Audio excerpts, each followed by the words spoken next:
Okay, welcome to today's video. Today's video we'll be looking at approaches that are used commonly to achieve sustainable tourism development for countries.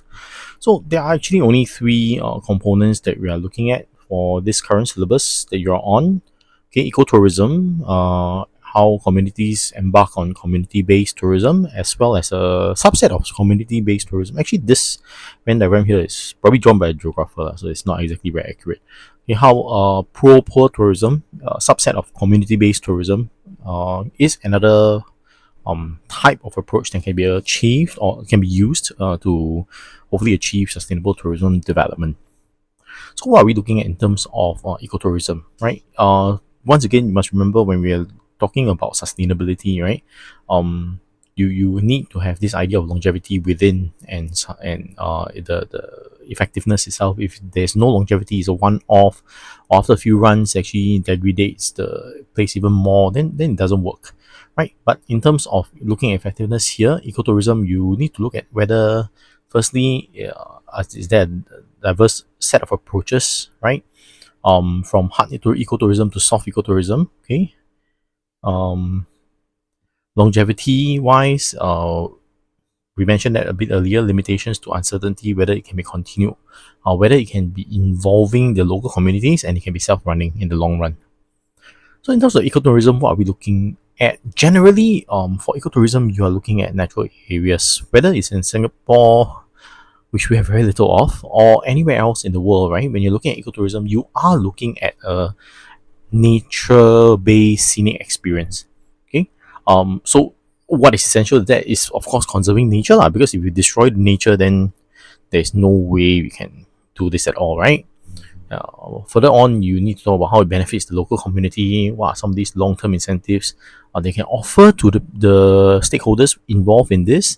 Because if there's no long-term incentive, right, then why would they do this for you? Okay, so once again, I want to remind everybody when you're looking at components of human geography, right, one of the very important things to note in your mind is that there must be some financial benefit to somebody in this or to some stakeholder in this entire process itself, because humans are okay. So one of the key things that propel human to take certain actions would actually be economic gain. So that is something you have to keep at the back of your head whenever you are looking at anything that's human jog, whether now in this current syllabus or in the future should you continue to do geography at a higher level. So in terms of ecotourism in Sapulut, Sabah, this is one of the videos that is inside your Geography Singapore channel for the topic area here. I will not I will not play it here because I think it's a waste of time. So please, you remember, if you want to see clearly how this ecotourism thing actually works, right? The case example of Sabah, right, is in the Geography Singapore YouTube channel. Please go and watch that video, this video, okay? It will give you a larger idea of what things can be done, how we can involve the locals. Do the locals only just provide food and accommodation? Do they provide something else? Is it a holistic experience? What do the locals get out of this? So that's important. Okay. Right. Measures to achieve the aim of ecotourism. Right. Number one, of course, the one who pays the money for this, okay, is your tourists.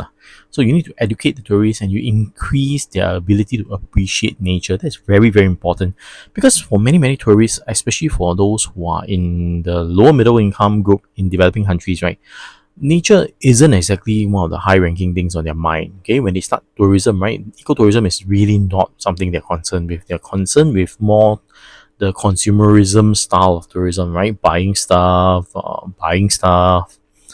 yeah, generally buying stuff when you go overseas. Okay, going for experiences like theme parks. Okay, going to critique other people's 3,000-year-old monuments. Yeah, stuff along that line. Okay, next thing you need to do is you need to put in place, of course, some of these measures to minimize these tourists and their presence. Okay, because the presence of tourists will definitely bring some negative impacts to the area. So this is very important as well, right? So when you're able to then conduct tours within the natural areas, right, knowledge can be increased, awareness can be increased. You can slip in some messages about conservation with the tourists, and you can actually lead to overall increase in the awareness and as well as environmental sustainability in the long run. Okay, so this is also important because if the tourists are then able to take some ownership of their journey to this location, take some ownership about their or get better awareness of their impact on the location that they're at, right? They will not litter so much, they will not cause that big a damage. Maybe they'll ask for the towels to be cleaned after 10 days instead of every other day. So these are little things, right? When we add together, they allow the environment to continue in the long run to be sustained in this current state or even to reach a slightly better state, right? So your sustainable tourism can continue on and on, right? Then what are you going to do to further conserve the area? How do you get to a better stage, right? You need, of course, to channel some of the money that you earn, your tourism revenue, back into conservation. Because if you don't do conservation, nothing will stay the same, right? It's just like if you guys don't take note of what to do in class, your food wrappers, right? You decide to just forget it, let's just dump it here. And then you put your food wrappers under your table, right? Your Chips Ahoy packet that you finish every single thing, you're just lazy to go and throw it away, you just put it on your table. What will happen? Will the environment be the same? Are you going to be able to ensure environmental sustainability of your table? Right? So these are all very important things. Okay, so I can only guilt trip you enough to a certain point. Similarly, when you have the park rangers in the area, they can not only guilt trip you, they can ensure that laws are adhered to. Okay, so conservation is very important. If you can churn some of the tourism revenue into conservation, right? Whether it's hiring muscle, okay, the local rangers, or increasing or doing restoration work of the natural areas, this all will come in part to ensure sustainable tourism development in the long run. Okay, I think we looked at the Galapagos Island earlier on. So when you look at this is some of the numbers that you may want to note as case examples of successful environmental tourism. Okay, these were some of the things that we saw in the video, right? As well, it was earlier. I think the video should have been about 3 to 4 lessons before this. Okay, so when you look at it, we talk about things like the limited number of visitors allowed, entrance fee, what the entrance fee is used for, right? That you cannot go on your own, you have to be on the guided tour, okay? And then you don't stay in like chain hotels, okay?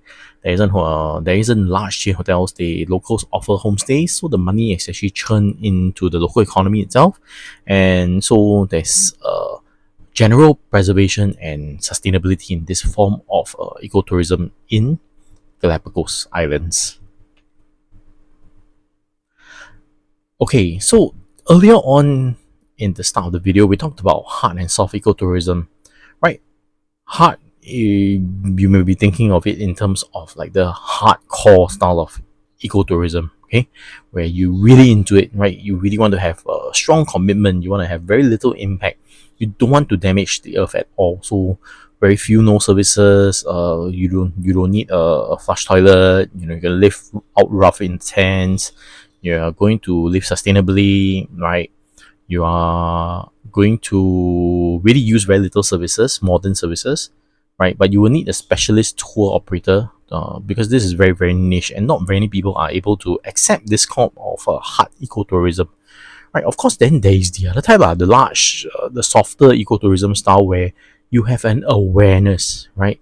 And you try to do a sort of a commitment, right? But of course, it's heavily subsidized. I wouldn't say it's heavily, it's heavily buffered, right, by creature comforts that you still are unwilling to give up. So for example, you may want to go trekking, but instead of trekking up the entire 3,000 meters of Mount Kinabalu, you take a truck up to 2,500 meters elevation, then you get off and you trek the 500 meters up to the summit. Okay, the 500-meter trek will still be an ordeal for most of you, including me, but it is nothing like doing the 3,000 meters on its own, right? So for the soft ecotourism style, when you look at it, it may seem like you're subscribing to something that has been greenwashed before. Okay, so I bring you back to our earlier idea of greenwashing, right? It may look a little like, hey, shucks, this is greenwashing. This is not really like ecotourism, right? But the soft ecotourism's aim, right, isn't hardcore, like, real ecotourism, roughing it out, minimizing impact while living through the experience. This is moderate commitment, right? So this is important. You're looking at it being a mid-level commitment, okay? Right. So it's more awareness based. It's a moderate level of commitment to this only. Okay. So I put this down: awareness based tourism form. Okay, so who prefers each type? Of course, the dependable tourist type will prefer the soft ecotourism because it's more mass market and etc. While the venturer type will be more willing to embark on hard ecotourism because they are more willing to make sacrifices for unique and authentic experiences that may be a little bit more or less comfortable. Okay, not yeah. Now, what are some of these limitations for ecotourism? Then, if you look at it, one of the key problems will be uncertainty over continuity of efforts in conservation because, governments change, the occupants of the area change, and their priorities change. Okay, that's something that we cannot say that it's not going to happen. We cannot say that we cannot deny lah.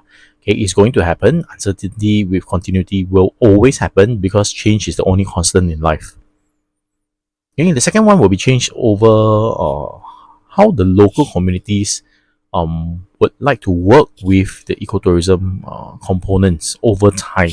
Because like much mentioned earlier, right, when you look at continuity, right, with time, your local communities may have different priorities. Okay, so in terms of continuity, right, too much of a good thing is something that is a common problem, right? When you have larger visitor numbers, you have a larger environmental impact. There's no two ways about it.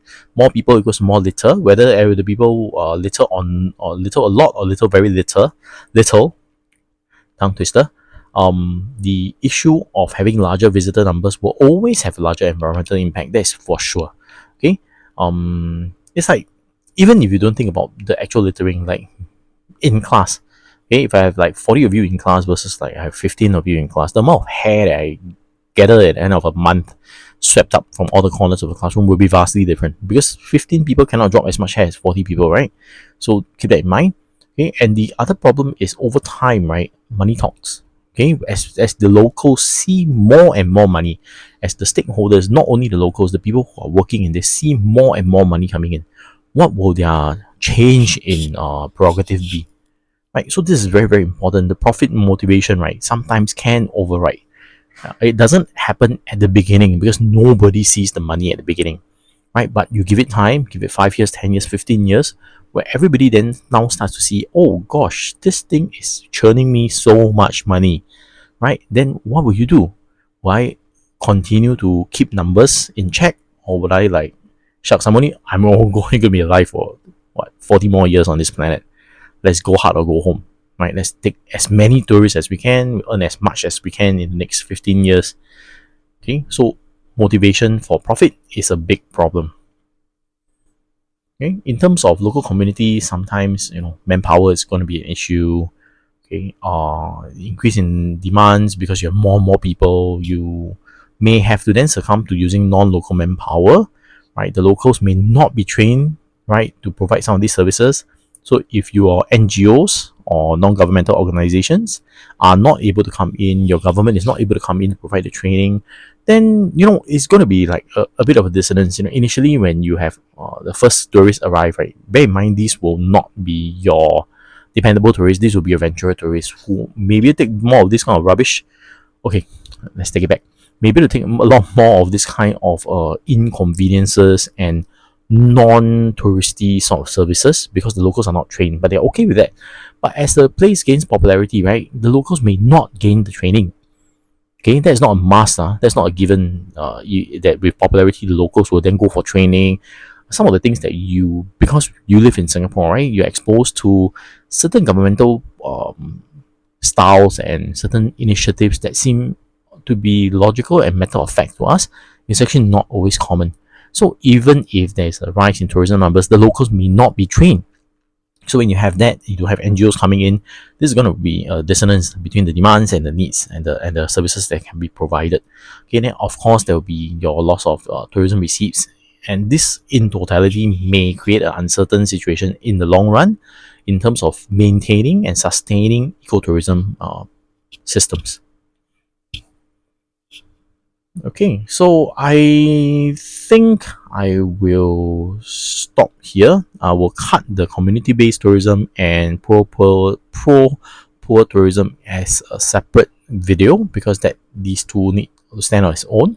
So general reminder, right? Go back into the channel where you actually find this video. Look out for the Sabah case study video on how ecotourism is carried out in Sabah. Make sure you watch that before we continue on to community-based tourism and pro-poor tourism. Okay, I'll see you in the next video.